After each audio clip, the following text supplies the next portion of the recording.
आज हमारे बीच राष्ट्रवादी कांग्रेस पार्टी शरद चंद्र पवार के माननीय राष्ट्रीय महासचिव आदरणीय के शर्मा जी, आप सभी सम्मानित विद्वान पत्रकार साथियों का हार्दिक स्वागत करता हूँ, अभिनंदन करता हूँ और आभार व्यक्त करता हूँ कि आप यहाँ पर आए, आपने दर्शन दिए, आपके दर्शन का। साथियों, आज जो विशेष रूप से हम आपके बीच में आए हैं वो इस बात के बताने के लिए कि माननीय राष्ट्रीय अध्यक्ष राष्ट्रवादी कांग्रेस पार्टी शरद चंद्र पवार, श्री शरद पवार साहब ने और राष्ट्रवादी कांग्रेस पार्टी शरद चंद्र पवार की कार्यकारी अध्यक्ष श्रीमती सुप्रिया सुले जी ने के राहत काजरी साहब को राष्ट्रवादी कांग्रेस पार्टी शरद चंद्र पवार बिहार का अध्यक्ष नियुक्त किया है।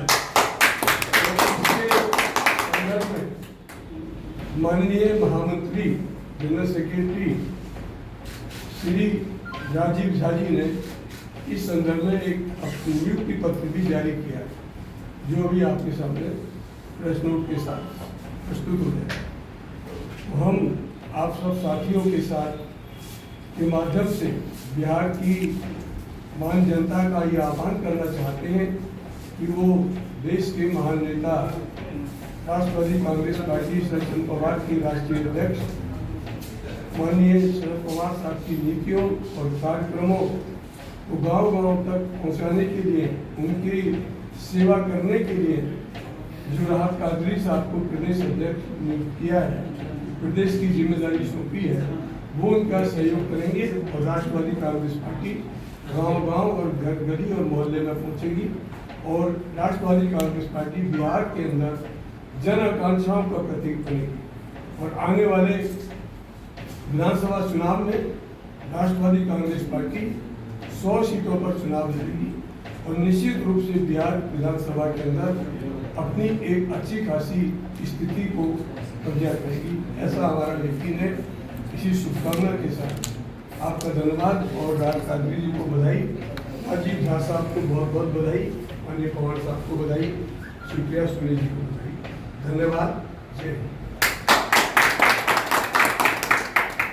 शर्मा जी, एक सवाल ये है, जिस तरीके से उत्तर प्रदेश में इंडिया गठबंधन ने समाजवादी पार्टी ने टीएमसी को एक सीट भदोही की दी थी, बिहार में क्या तेजस्वी यादव इतना बड़ा दिल दिखाएंगे, कुछ सीटों पर आप मांग करेंगे जहां पे आपकी स्थिति कुछ मजबूत दिखती है, तो क्या ऐसी कोई बातचीत चलेगी या फिर आप लोग 100 सीटों में चुनाव लड़ेंगे?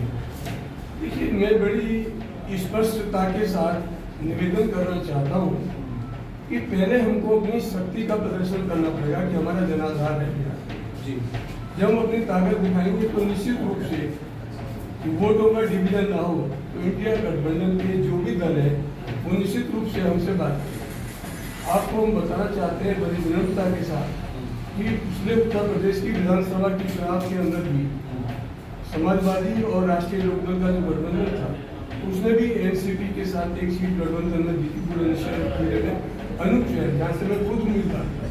अच्छा, 2022 विधानसभा चुनाव जी, 2022 विधानसभा 2022 वो ऐसा नहीं है, लेकिन इसके लिए हमको दिखाना पड़ेगा कि हमारा संगठन है, लोगों की भावनाएं हमारे साथ है। मैं बिल्कुल सच्चाई की बात कर रहा हूँ। जब ये सब नजर आएगा तो फिर निश्चित रूप से मैं नहीं समझता कि इंडिया के सहयोगी दल जो इंडिया के इतने बड़े नेता है हमारी पार्टी को मजबूती देने के लिए वो बिहार के दौरे में भी आएंगे और हम पूरी ताकत से लड़ेंगे। ये पूरी ताकत से लड़ेंगे तो निश्चित रूप से कुछ ना कुछ तो एडजस्टमेंट होगा ही वोटों को रोकने के लिए, क्योंकि हम ये चाहते हैं कि आने वाले समय में इंडिया गठबंधन की सरकार बिहार प्रदेश पर हो। लेकिन हम ये भी चाहेंगे कि राष्ट्रवादी कांग्रेस पार्टी शरद चंद्र पवार भी अपना वजूद बरकरार जी।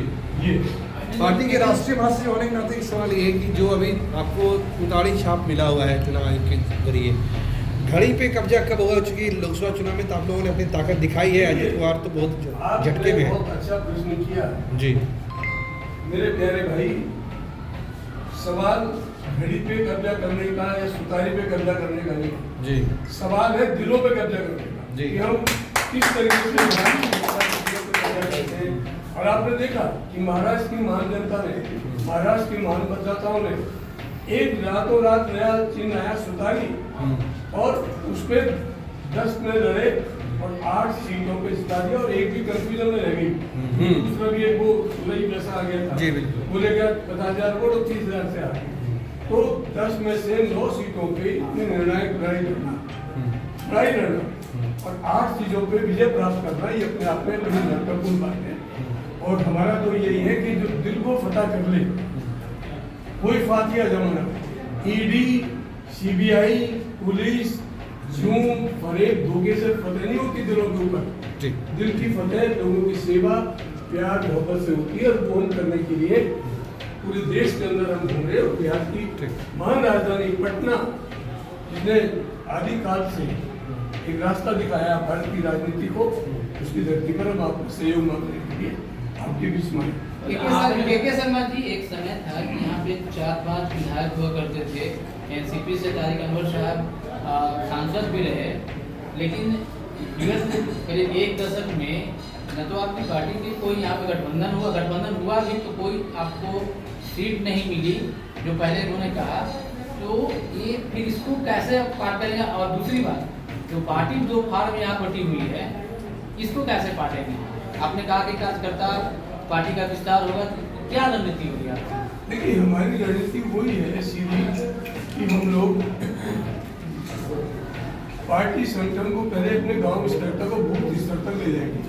अभी हमारे पास समय है। पार्टी हमारे करीब जिला स्तर पर तो सबसे कम मौजूद है, उसको थोड़ा व्यापक आधार देना है, तो वो हम गाँव तक, ब्लॉक तक और बूथ लेवल तक देना है। और उसके बाद में जब ये प्रक्रिया पूरी हो जाएगी, फिर हम आकलन करेंगे।